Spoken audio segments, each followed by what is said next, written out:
నమస్తే అండి. జై గురుదేవ్. ఈరోజు మనం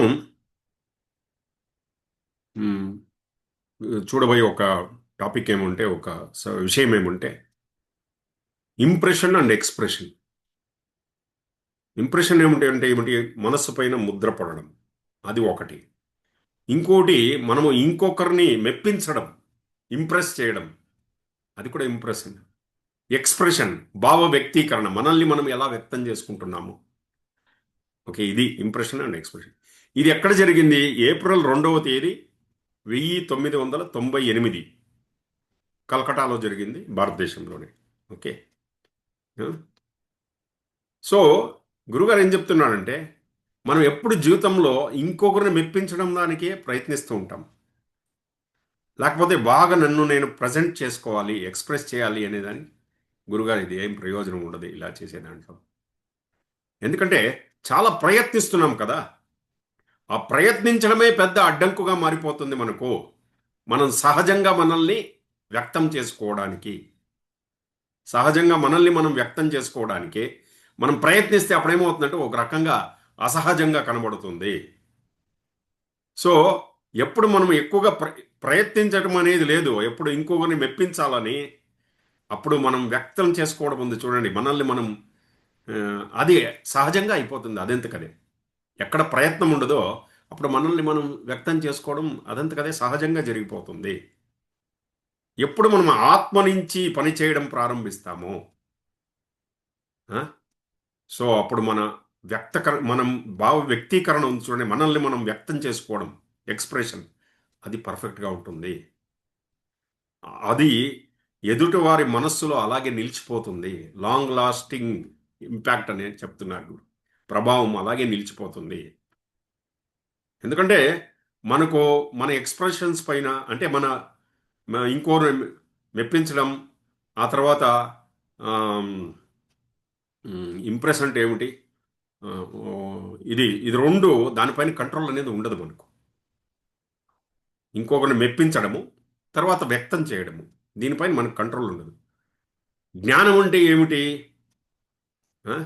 మన వ్యక్తం చేయడము, ఇంకొకరిని మెప్పించడం, దీనిపైన ఒక కంట్రోల్ ఉండడం, దాన్ని. ఓకే, అది దాని గురించి చెప్తున్నారు గురుగారు. ఎన్లైటన్మెంట్ అంటే ఏమిటి అని చెప్తున్నారంటే, ఆ, ఏ ఇంప్రెషన్స్ మనతో మిగలదు అంత.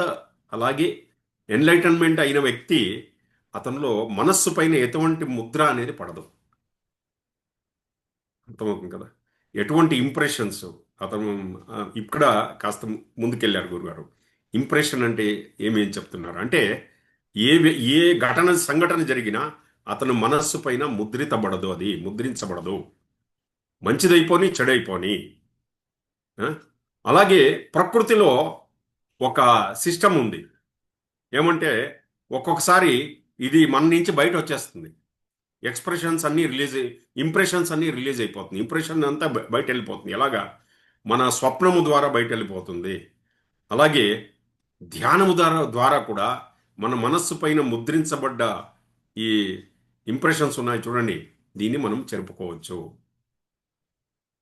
మనస్సులో ఎక్కువ ఇంప్రెషన్స్ అయిపోతే, ఈ ముద్రించబడిన ఆ, ఒక వాసనలు ఎక్కువైపోతే, అప్పుడు మనస్సు పైన ప్రభావం ఎలా ఉంటుంది అంటే, గురుగారు ఒక్కొక్కటే చెప్తున్నారు ఎటువంటి ప్రభావం కలుగజేస్తుంది. ఒకటి అయోమయ పరిస్థితి, కన్ఫ్యూషన్. రెండోది పరధ్యానం, డిస్ట్రాక్షన్. మూడవది గందరగోళం అనిపిస్తుంది మనస్సు. నాలుగోది పూర్వాగ్రహ పీడితం, అంటే కేయాస్ అంటారు. ఓకే. తర్వాత సరైన దృష్టి లేకుండా పోవడము జీవితం పైన. అలాగే మనసులో ఒక వికృతి కలుగుతుంది. సో ఈ ఇంప్రెషన్స్ అంటే మనస్సు పైన ముద్రించబడ్డ ఈ వాసనల నుంచి కలిగేటువంటి ఒక ఆ, దాని నుంచి కలిగేటువంటి ఆ, ఇదన్నమాట ఇవన్నీ. ఓకే. సో మనల్ని మనం చాలా వ్యక్తపరచుకోవాలి అన్నప్పుడు అప్పుడేమవుతుందంటే మన లోతుని మనం కోల్పోతాము. మనలో ఒక మెరుపు ఉంది, అది కూడా కోల్పోతాం అనమాట. ఆ తర్వాత ఈ ఆత్మకున్న పవిత్రతను కూడా కోల్పోతాము. గురుగారు ఏం చెప్తున్నారంటే, ఆ, ఎప్పుడు ధ్యానం చేస్తామో అప్పుడు ఈ మనస్సు పైన ముద్రించబడ్డ ఆ వాసనలన్నీ ఉన్నాయి చూడండి. ఓకే. అవన్నీ ఎరేజ్ అయిపోతుంది.